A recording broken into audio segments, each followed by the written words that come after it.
Hey everyone, Piano Man Chuck here. I'm here with the Roland Fantom, and you watch all these videos on the Fantom and everything, and this thing has a huge back panel, lots of I/O on it and everything, but nobody shows you what all that it does. They'll pan over it with the camera, but they don't go into detail. You don't even know what you're looking at. So with this video, we're going to go over what all that stuff is, just so that you know what's on the back panel, because there is a lot here. So we're going to go from the left to the right. So here we go. We start out with the AC power in. That's where you hook this up to your AC mains. And next to that, you have an on-off switch, of course. And then next to that, you have your MIDI, standard legacy MIDI 5-pin DIN jacks. On those, let's go right to left on those. You've got in and MIDI out 1 and MIDI out 2/through. So let me talk about that for a second. MIDI in, everybody knows what that is. Everybody knows what MIDI out is. Most people don't know what MIDI through is. It's another MIDI out, and if it's done properly, whatever keyboard or whatever device uses its information, whatever channel it's on, it takes that and passes the rest to the through.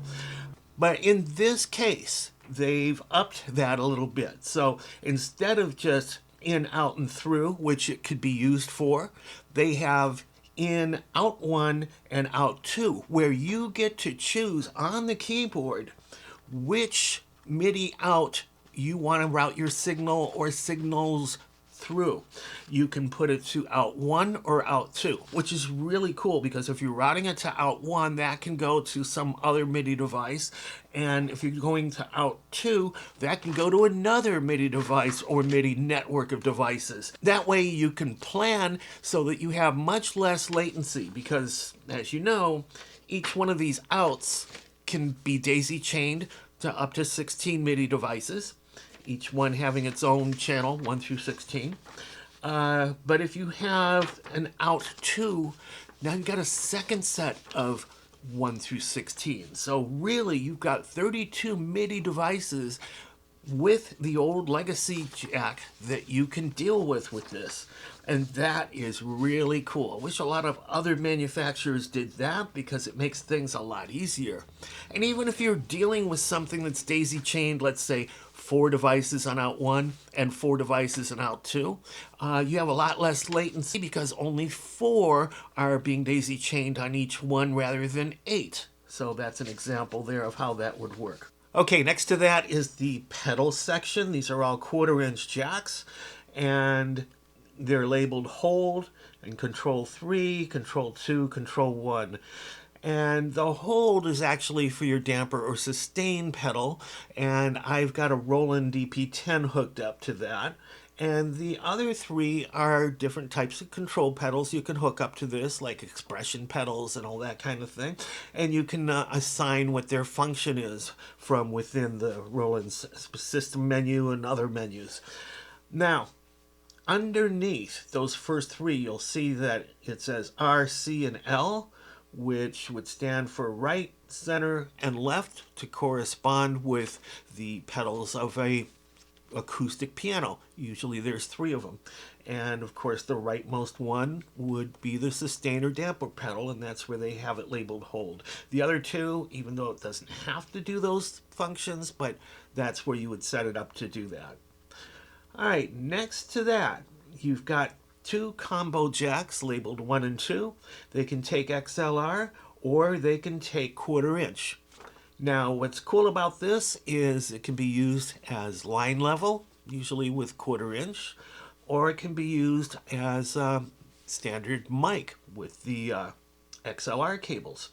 So if you're using a condenser microphone, which always requires external power, or what they refer to as phantom power, you have that here.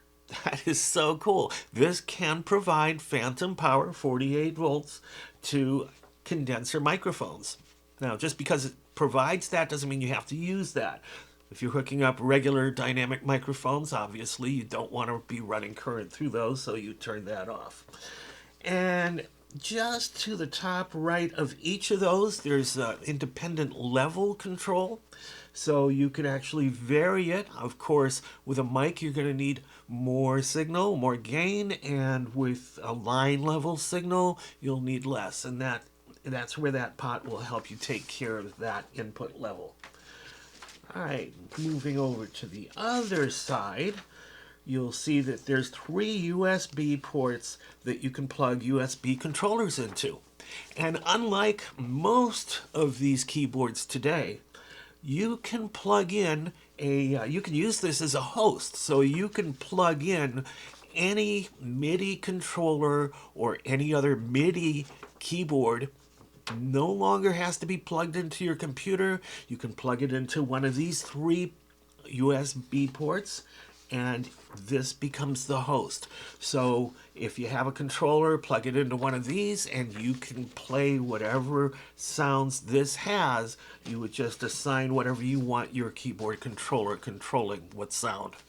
All right, and there's 3 of those. So that is ultra cool. All right, now notice those 4 little 1/8 inch mini plugs or mini jacks on the bottom. Those are 2 sets of gate out and CV. CV standing for control voltage. Now, I'm a pianist, so I don't use this, but if you're a synthesizer type, this is where that comes in. So you can hook this into your external synth gear. That helps a lot. All right, and right above that, there's a standard USB to host connector, and that would be a USB type B jack. So you would take that, and that's what you would plug into your computer or whatever host. Next to that, there's another USB A port. And what that is for, unlike the other 3, because you can't use the other 3 for this, that would be for hooking up a USB device like a thumb drive or an external memory. So that's where if you have something you need to write it to memory, you want to move it or save it, store it, that's where you would put that. Beneath that, you have 2 analog filter outs. So that's for your analog gear, and this again would be most useful with the synthesizer type people. Okay, next to that, you have 2 sets of left and right sub outs, and they're line level, they're 1/4 inch. You can route different tones from different patches to there. So basically, you can actually do surround sound by routing sounds to these different outs. Now, this isn't your main left and right. That's right next to those. After that, you've got the main left and right, where the left plugged in alone is mono. If you plug in another one to the right, then you have it separated left and right for stereo. So that's what you're going to be using most of the time. But if you want to route another set of left and right to some other PA or somewhere else, that's where you can do it. Or you can just route it to stage monitors or whatever. Or, like I said, different sounds so that you can have surround sound, 5.1, whatever you want to do. Okay, next to that, and this is something you don't see unless you're really getting some pro equipment, this is balanced XLR outs. So it's basically like your main outs, but they're balanced, and they use XLR cable instead of 1/4 inch cable. So what that does for you is you can go longer lengths with your cords because it's balanced. Unlike the standard left and right that's 1/4 inch, you can't go that far. The farther you go, the more signal loss you have, and the more susceptible it becomes to picking up radio signals. With XLR, because it's balanced, you don't have that problem. So this is perfect if you want absolutely clean sound and you need to travel some length with it to get to some mixing console or recorder or whatever. That's the way to do it. Next to that is your 1/4 inch stereo headphone jack. And that pretty much concludes what the back panel is all about. Piano Man Chuck, Peace out. Thanks for watching.